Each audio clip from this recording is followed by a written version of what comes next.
Las esquinas de Caracas y el 5 de julio. Las esquinas de la Plaza Bolívar, en el sentido de las agujas del reloj, son Torre, Gradillas, Monjas y Principal. La esquina de las Monjas debe su nombre a que ahí quedó el convento de las Monjas Concepciones, y es en esa esquina donde se hace la declaración de independencia el 5 de julio. La esquina de las Gradillas, su nombre tiene un origen muy curioso, y es que al fundarse la ciudad, toda la ciudad tenía pendiente norte-sur y la plaza también. Pero cuando se pavimenta la plaza, se pone horizontal y quedan unas escalinatas en las esquinas, y las escalinatas más pronunciadas son las de la esquina sureste. Y los caraqueños comenzaron a llamar a esa esquina la esquina de las Gradillas.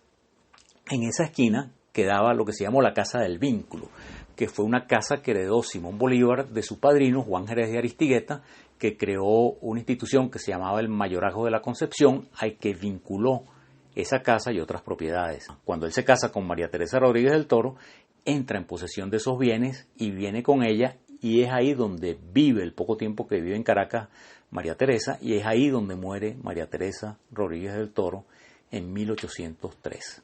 Después de los acontecimientos del 19 de abril de 1810, que se conforma una Junta Suprema Defensora de los Derechos de Fernando VII, esta Junta comienza a sesionar en la esquina del Conde, en la casa del Conde de San Javier. El padre de este Conde de San Javier es el que le da el nombre a la esquina, ya que cuando compra el título de Conde, los caraqueños comenzaron a llamar a esa esquina la esquina del Conde.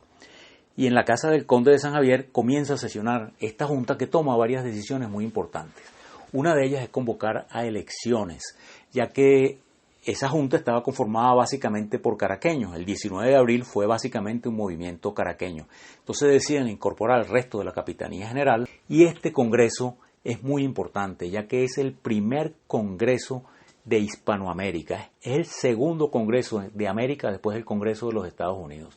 Y se hace de una manera impecable para la época. Se hace un reglamento electoral que lo elabora Juan Germán Rocio, en el cual se decide que es un representante por cada 20.000 habitantes, que solamente votan los varones mayores de 25 años o 21 si están casados, y que solamente votan aquellos que tienen bienes de fortuna o propiedades de más de 2.000 pesos. Eso nos puede llamar la atención hoy en día, pero así era en Estados Unidos y así fue en todo el mundo hasta bien entrado el siglo XIX.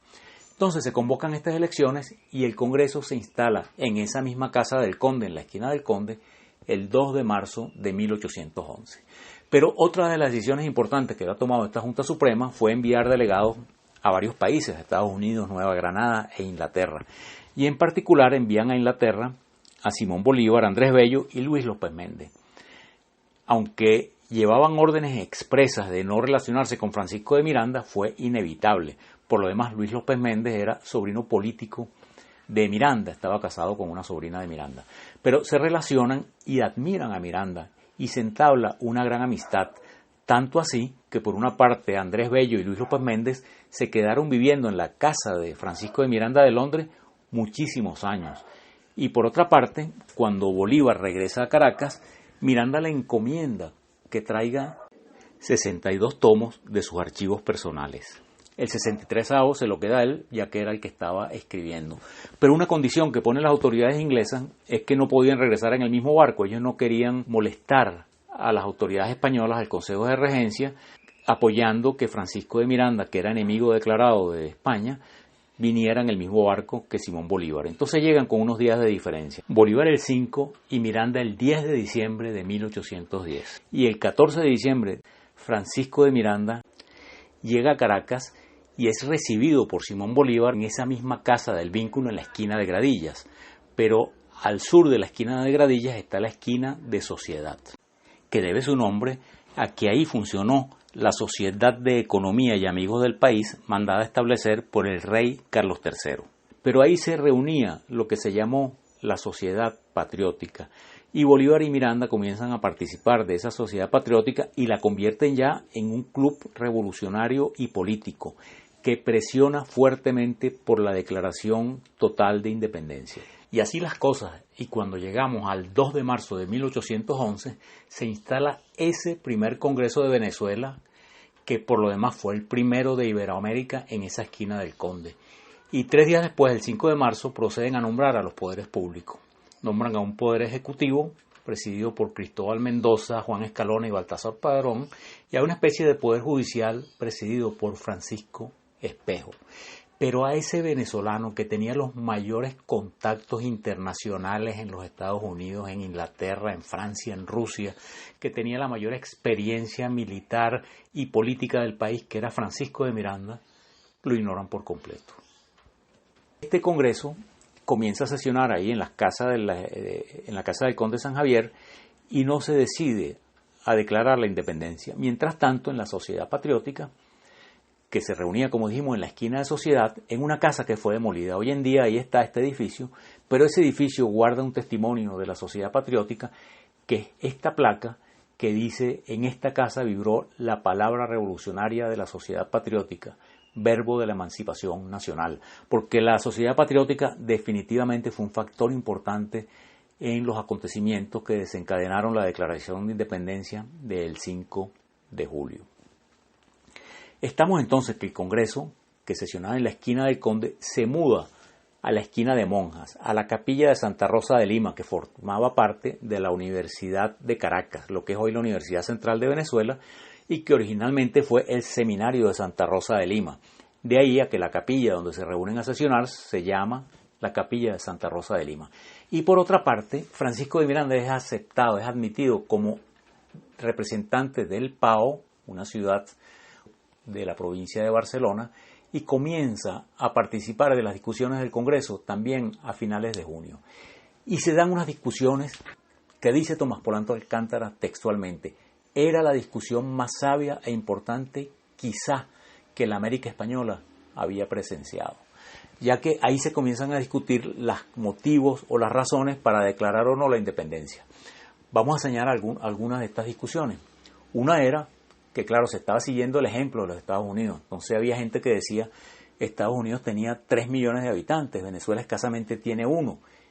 Miranda replica y dice: sí, tenía 3 millones de habitantes, pero 400.000 eran esclavos y además tenía el doble de territorio, o sea que era una situación parecida a la de Venezuela. Y refuerza ese argumento diciendo: además, Caracas tiene más luces e ilustración que los Estados Unidos de esa época. El otro argumento es: vamos a declarar la independencia sin saber si nos va a apoyar Inglaterra, Estados Unidos y otras potencias. Y una vez más es Miranda que dice: mientras no sepamos si somos independientes, no podemos pedir ayuda ni apoyo de nadie. Primero declaramos la independencia y después solicitamos el apoyo de quien sea necesario. El otro argumento es: pero se hizo un juramento de fidelidad a Fernando VII. En este caso es Juan Germán Rocio el que lo refuta.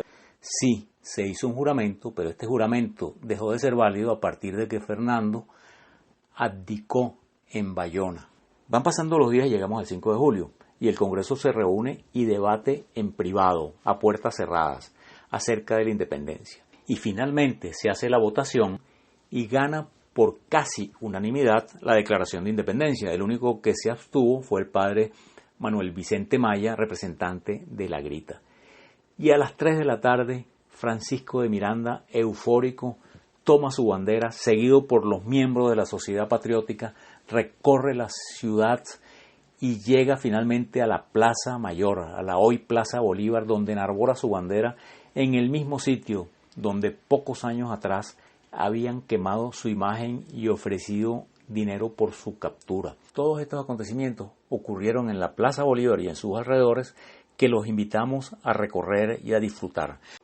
Muchísimas gracias y los esperamos en próximos videos de nuestro canal, Los Cuentos del Tío Pepe.